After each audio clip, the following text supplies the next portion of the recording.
na nakinig at napanood ko po ang mga talumpati ng ating mahal na kasama, Senator Risa Hontiveros, Senator Marcoleta, Senator Erwin Tulfo, patungkol po sa kaganapan na nangyayari ngayon sa pagitan ng Chinese Embassy at sa atin pong mga senador. Ang akin po lang mungkahi sana, ako po ay naniniwala, mga mahal kong kasama, na itong usapin nito ay masyadong popular sa ating mga kababayan. At ang magsalita ka ng patungkol sa pagsasaayos ng singgalot na ito ay hindi pabor sa sino man na magsasalita nang gusto mong magkaroon ng kapayapaan. Pero sa usapin nito, ako po ay tatanggapin ko kung ano ang sasabihin ng mga tao sa akin. Kung sasabihin nilang, oh, pro-China yan. Okay lang po. Wala pong problema. Ang akin pong gustong sabihin sa ating mga kababayan, alam niyo, ang isang bagay, pag hindi natin inayos, pag hindi tayo nagtulong-tulong na maayos, lalong-lalo na sa kapitbahay natin, kapitbansa natin, eh hindi po ito makatutulong sa atin. Hindi po ibig sabihin na ako'y pumapayag na pagsalitaan ng hindi maganda ang ating mga kasama ng Chinese Embassy. Aba, hindi rin naman tama yun. Pero, hindi rin naman po tama na ang isang opisyal natin sa gobyerno na isang unipermado pa ay gagawa ng katatawanan o karikature ng presidente ng China. Sapagkat kanina po, habang nag-uusap kami ni Senator Amy Marcos, sabi ko sa kanya, kung yan, ginawa ng China sa ating Pangulo na si Bongbong Marcos, ako'y oposisyon, pero gagawin nila yan kay Bongbong, ay unang-una po ako magagalit. Sapagkat hindi ako papayag na babawin ng kahit na sino ang Pangulo ng Pilipinas. Hindi ako papayag na gawan ng karikature, kahit ako'y oposisyon, na gawan ng ganyan ang ating Pangulo. Sapagkat ang Pangulo ng isang bansa, yan po ang tinatawag nating representasyon ng ating bayan, katumbas ng bandila.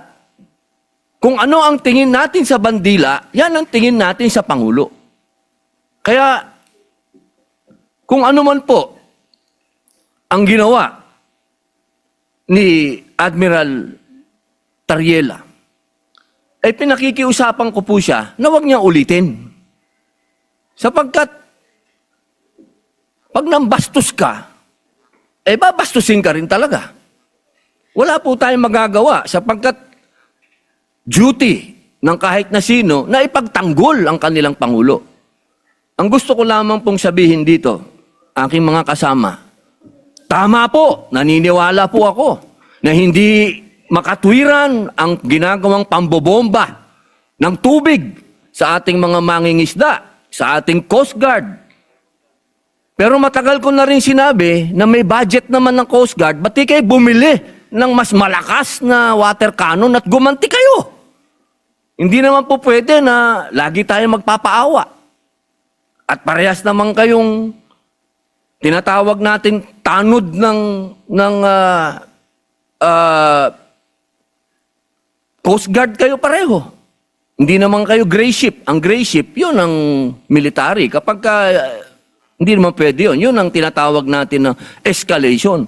Pero kung dalawa kayong white ship dyan at nagbombahan kayo ng tubig dyan, walang ano yun. Walang issue yun, walang escalation yun dahil pareho kayong tanod baybayin. Pareho kayong nagpoprotekta ng coast natin. Pero para sa usapin nang ikaw ay magtatalumpati at gagawin mong katatawanan yung Pangulo ng isang bansa, ay palagay ko, inuulit ko po, ako po ay oposisyon.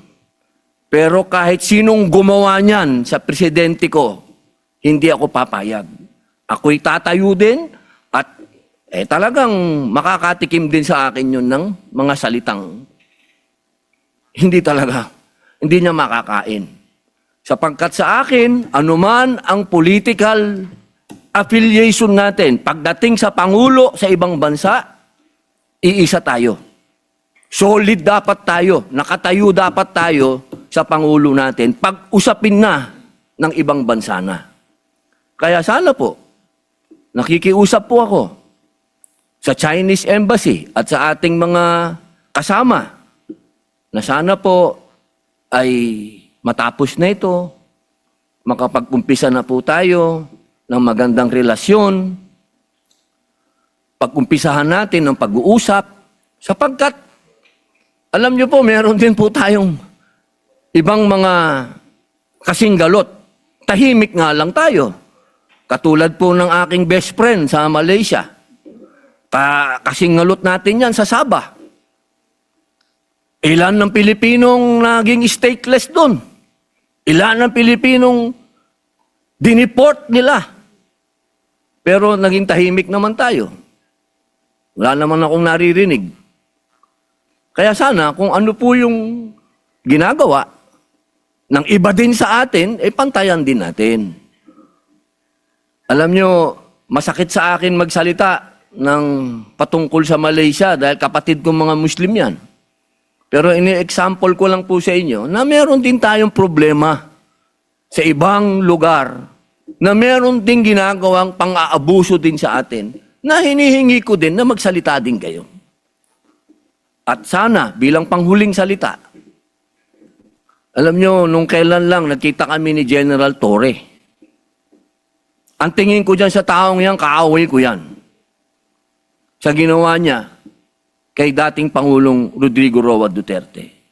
Pero dahil nagkita kami sa isang lugar na hindi namin dapat pag-usapan ang ginawa niya, kundi kami mga bisita sa isang lugar, kami naging, kumbagay, diplomat na rin kami. Kami naging mahinahon sa isa't isa. Sapagkat, yun dun po ay pagpapakita sa ating mga kababayan na hindi sa lahat ng oras ay palabang ka. May mga pagkakataon na pwedeng madaan sa usapan. Kaya po sana, inuulit ko po, wala po akong masasabing sa mga speech, sa mga statement ng ating mga kasama. Naniniwala po akong may katwiran po ang inyong mga sinasabi. Kaya niya lamang po, sana, pagsabihan din po natin yung mga unipermadong personel ng ating bansa na magdahan-dahan din lang. Pwede ka namang mag-speech nang wala kang gagawing karikature o katatawanan ng isang Pangulo ng bansa. Yun lamang po, maraming salamat po, Ginoong Pangulo at sa ating pinunong mayorya.